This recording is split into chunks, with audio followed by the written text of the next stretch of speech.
It's great to see you again, Phil. We've been away. Have you got your coffee?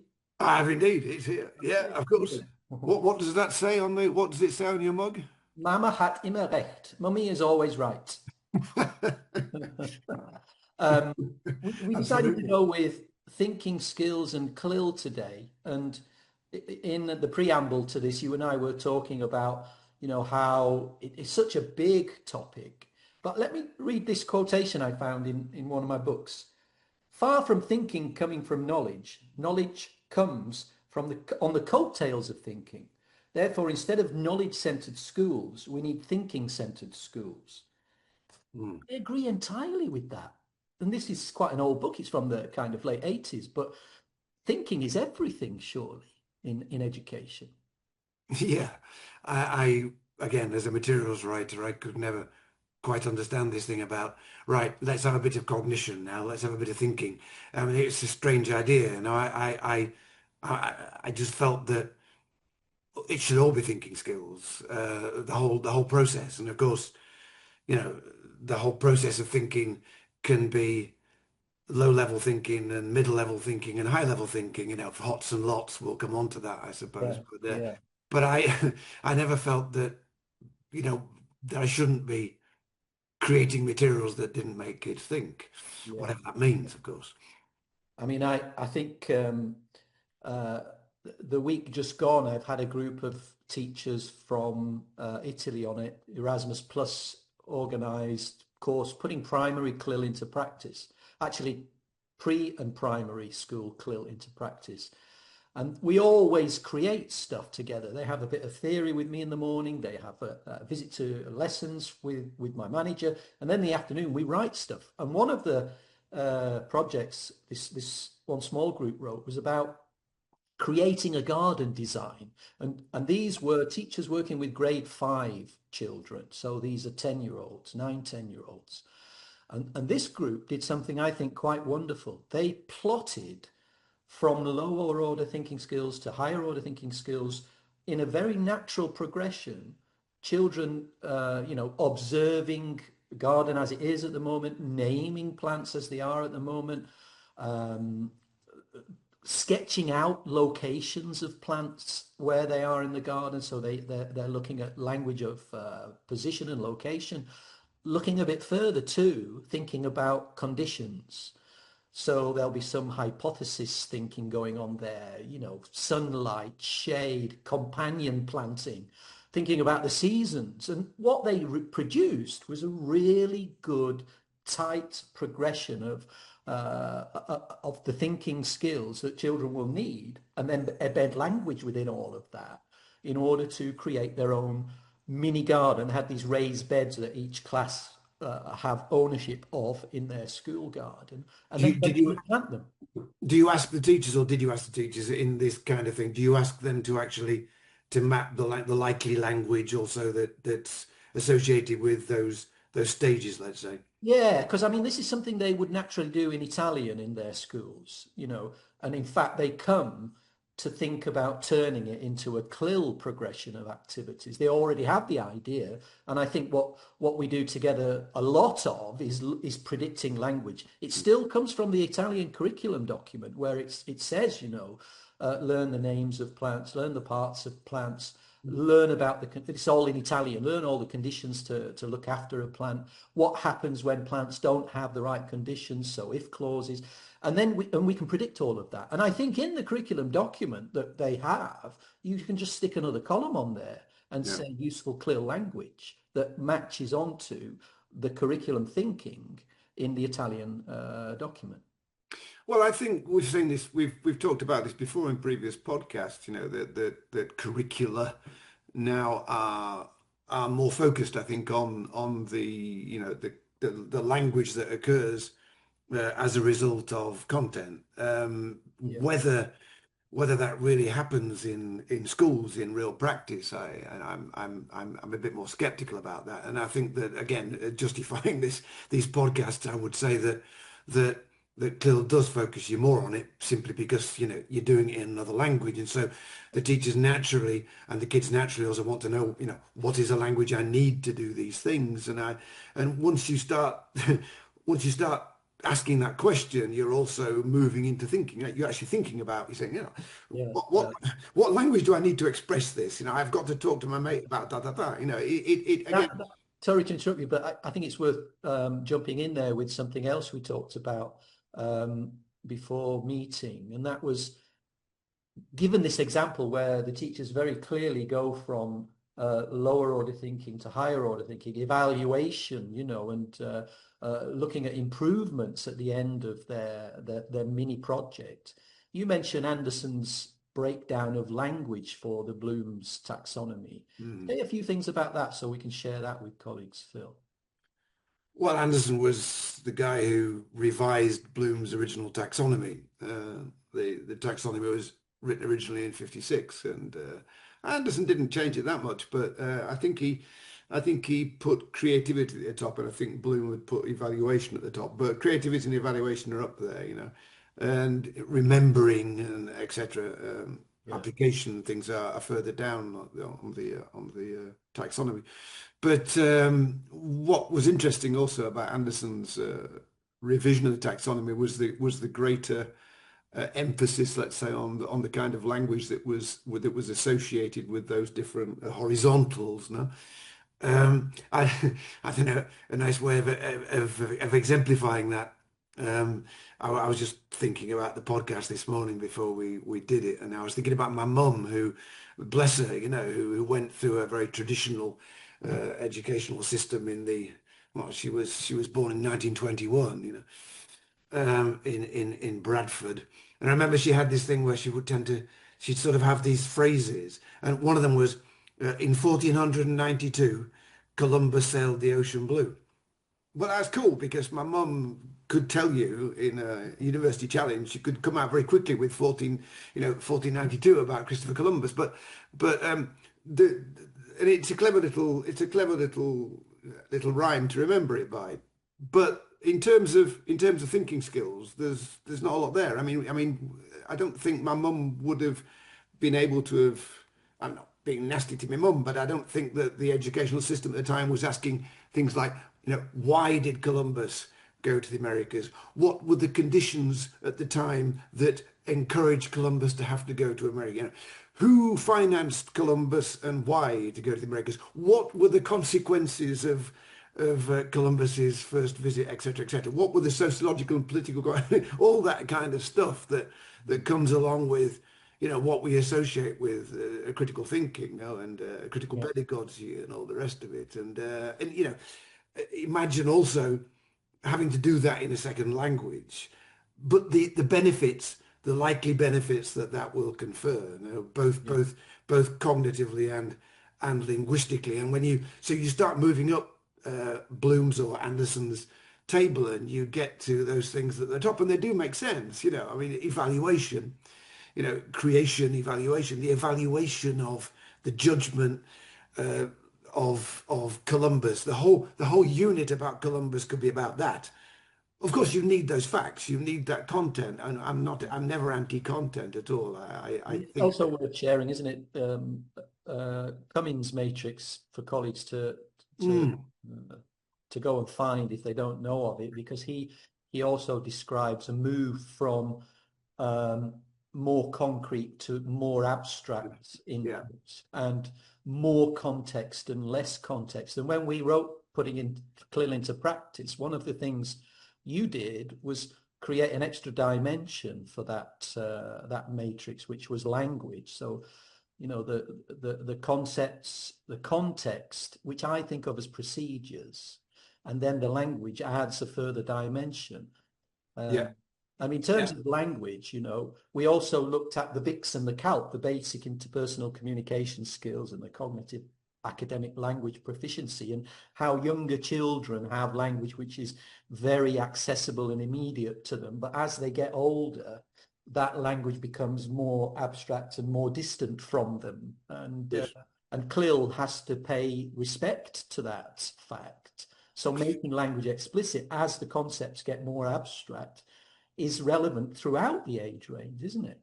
It's a crucial concept for learning something for learning in general, but for learning through a foreign language, it's a crucial concept because obviously the more abstract it becomes, then the more complex what the Gratz group have called, deeper learning.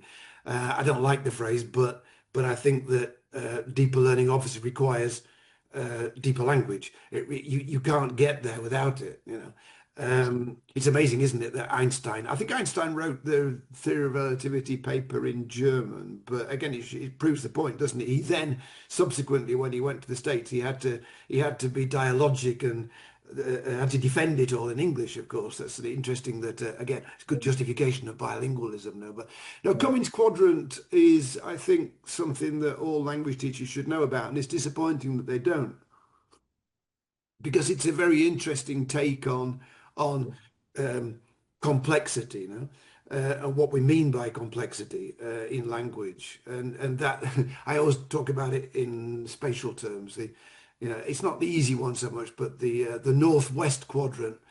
Yeah. I remember I took I took weeks, almost months, trying to find examples that I could embed into the quadrants, so that teachers could see what we meant by that. No? And I think I finally came up in the northwest quadrant, which was cognitively undemanding and context embedded. No? So it was talking about context embedded. You could see, and I had a picture of a dog with a computer that I'd taken from Google, and the phrase is, "Look at the dog." Look at the dog. So it's visual. There's not a lot of language required. The concept is not difficult, and it moves down to the southeast, which is the Yeah. most abstract quadrant. And I Yeah. think it said something like Marxism is a dialectical something or something other. Discuss an exam question. So absolute and utter abstraction. And so the journey slash concrete dog to the abstract slash linguistic Marxism slash dialectical. Isn't that amazing? Isn't that amazing? It picks up what I'm saying. Yeah. Absolutely. It picked it up live. I'll put the pillow on it so he's not listening to her. Oh, I'll cut all that out. No, I quite like that. Um, yeah. So from the concrete to the abstract, of course, it makes perfect sense. And John, our co-author of the book, he produced a document he called Language of Thinking. Yeah. It was a Word document with 20 pages in Great. which he gave examples for different curriculum functions like Yeah. cause effect, like comparison, of what language is demanded from the teacher and from the student.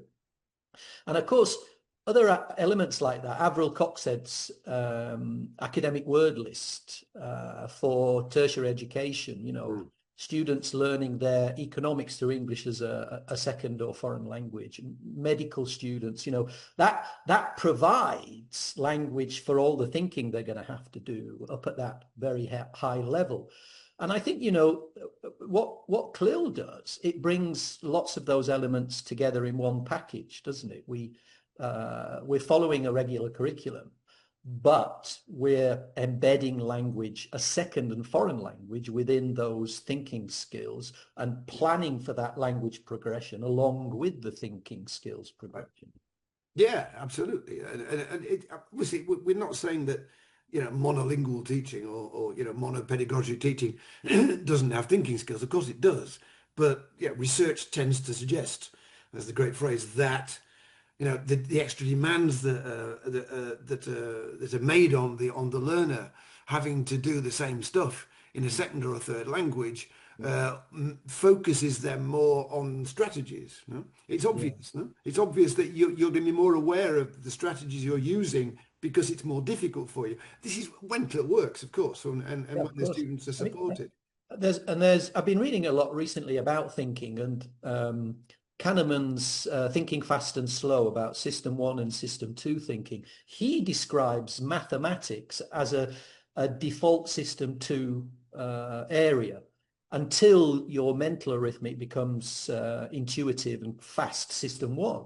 Yeah. And in a way, slowing things down within lessons is also a crucial aspect of our practice, isn't it? I'm not saying we remove emotive and exciting experiences from lessons, But I notice in my school, when the kids are crafting or painting or modeling or doing science experiments, you can literally hear the concentration in the air while they're not saying anything, you know.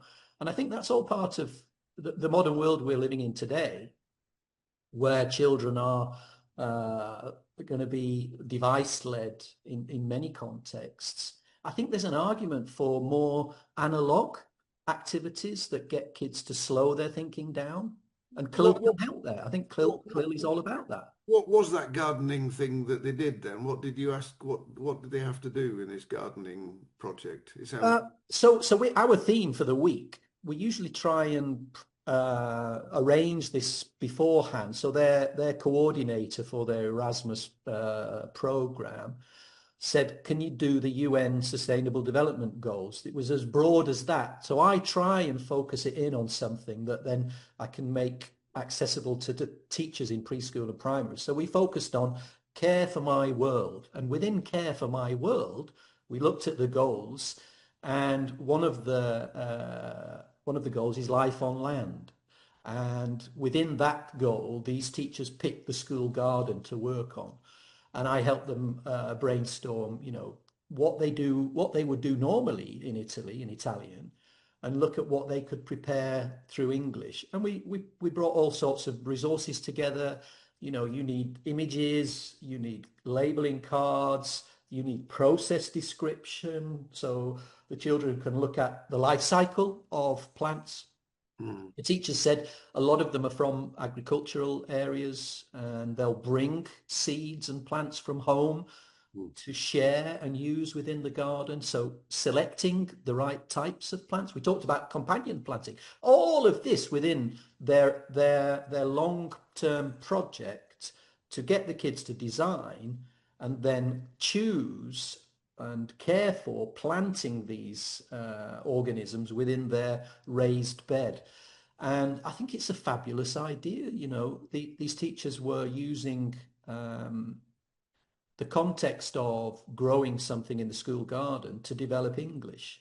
And I think in a way, that longer term thinking, we did mention in the last discussion, didn't we, that one of the things that ELT can suffer from is this short term Yes, packaging of content. yes. I mean, can you think of a better long-term package of content than growing from seed to harvesting in the raised bed at the end of the season? And also, I suppose the nice little dance you'll get there between the BICS that's needed for the procedural and the management of that with the kids, and also the CALP, which Yeah. will get repeated over and over again and will eventually stick. No, but the BICS, the basic interpersonal communication skills, are going to be high up on the agenda there as well. No. Yeah, I think so. And I think, that's the challenge for curriculum designers, teachers and school managers today is, how do you keep your children's feet on the ground in the smart world we live in right now, where they're still developing good thinking skills rather than being given knowledge? Yeah. Yeah, absolutely. That's the point. I'm not 100% convinced that that should be just CLIL. Maybe it's CLIL that maybe because we've said this before, but maybe when you're dealing with content in a foreign language, then you're more aware of how you want to break those concepts down, and you become more aware of the kind of tasks that are appropriate, and then the kind of language that's appropriate. Perhaps a little bit more aware than you might be if you did that gardening project, for example, in Bulgaria, or it was a gardening project in England. It's still going to be great. There's still going to be a lot they can get from it, but there's just something that CLIL will give because you're having to do it in another language. The Yeah, strategies, yeah, yeah, the strategies that will produce. Those kids that are doing it, if they're primary kids, again, their language repertoire is defective. That's sure. or it's less, and so they themselves have got to. In order to stay with the group, in order to do the work, they've got to really think about Yeah, what yeah. language do I know here that I can communicate to my teacher Keith, whatever it is. Right. I mean, in Austria, you and I have seen lots of examples of really good integration of language and content, second language and content. through thinking. And one example I can think of related to this gardening example is students I've seen studying soil chemistry in an agricultural college. And what they did there, analysing different soils, so sandy, loamy, clay, they had to get their hands dirty because you have to test the soil to feel the grittiness or the loaminess or the clayness. You then test it with water, to see the retention or the flow through of the soil. And that all that thinking is very practical in their hands. And I think, there's a lot of value in that, in what CLIL brings. Well, you just said to feel the grittiness, to feel the luminous. I hope that exists, but it sounds wonderful. But imagine being able to express that in your third language as well, to feel the grittiness of the soil. It's so easy in a sense. That's much easier for a native speaker, and so there's a whole element that's taken away. When you're doing that in the L1. That's a great example of what I'm talking about. In that particular lesson, what the teacher did was provide a question tree. It was either, is it gritty? Is it sticky? And then there were follow-up questions with other characteristics. I'll try and find it and I'll pin it on the screen as well, because it's a very good example of the organization of the concept. And we talked about that before, haven't we, with looking at Moen and the knowledge framework and the diagrammatical organizers that he suggests should go hand in hand with the thinking. I think that's also CLIL, Phil. It is visualizing concepts. No, I'm just sorry. I'm just finding that amusing, but I just think, what did you learn today at school? We learned about levels of grittiness, and yeah, it'd be wonderful if you could also break that down linguistically, couldn't you? I mean, in terms of calc. But sorry to be. Yeah. No, that's all done. That's all done. I mean, I'll pin it, like I say, this particular visual that was used in that lesson. Yeah. Very good example. I mean, the organizers thing is also something to share, Yeah. I think, with listeners and viewers. Graphical. I did my MEd at Manchester University, and we had a lecturer there called John Burgess, and he introduced us to ideational frameworks, and he was using these structures of thinking in order to embed grammatical structures within these flow diagrams and so on. And it seemed to me a perfectly logical thing to use structures like that to represent curriculum concepts, to help learners follow something visually, to help teachers put language in the right places. And that's why in our book there's a whole section on using these organizers to help teachers prepare their lessons. Well, what I always liked about graphic organizers, I haven't used them massively, most probably because a lot of the materials I wrote were social science, but they did come in. But again, what interests me about graphic organizers is two things. One is you can have a graphic organizer, or you can have a graph, and then you can require a student to write and talk about it. And what will be required there will be a particularly accurate kind of language, a particular kind of discourse. But you can also have a text, and from that text you can create, you can transfer that stuff from the text to the graphic organizer. And so you've got so many possibilities there in terms of cognition, in terms of language, and in terms of the control of the type of language that you're requiring. Just with a set of 6 or 7 graphic organizers, you can have a whole curriculum. And also, you mentioned putting text into another diagrammatical form, and in a way, what I think CLIL methodology suggests is taking the text off the page and turning them into another dynamic. So your text about the advantages and disadvantages of coal, which is one I've used myself, has a tree with relatively important, unimportant, relatively irrelevant. There are 3 or 4 branches, and then the descriptors are all cut up. So in a small group, students have to read descriptors and decide where they go in talking about advantages and disadvantages of coal as a source of electricity. So that takes the linear text off the page, and it becomes a read and talk activity in a group. That's what I would also mention the sequential thing that we talked about in the second podcast as well. I mean, you've implied it anyway in the gardening project. But again, if you go back to Mercer, I'll repeat it again. But I do like that idea of exploratory language, what he called disputational language, and then cumulative language. And you can quite clearly see again that those three types of language will occur at different stages. They might come round again depending on how you've planned the concepts and the procedures. Yeah. But the exploratory language, I imagine, with your Italian teachers, now you could have identified what that would be, and it would have happened at a certain stage of the process. And then the Right. disputational language, where people were had a bit more knowledge now about gardening, so they could talk about what they could analyze. You're moving up blooms, you're moving up bloom again, aren't you? You're applying, you're analyzing. And Yeah. then the cumulative language is after the process a little bit, and you can expect the students, the kids, whatever, to have some of that language and to be able to express it. And so again, it Yeah. is it's kind of linear. It's kind of linear. It's both circular and linear, but the identification of the language at those stages is And that again really brings us unusual. to where we are with this. Um, I try and encourage my teachers to start with the thinking and then create language activities. Right.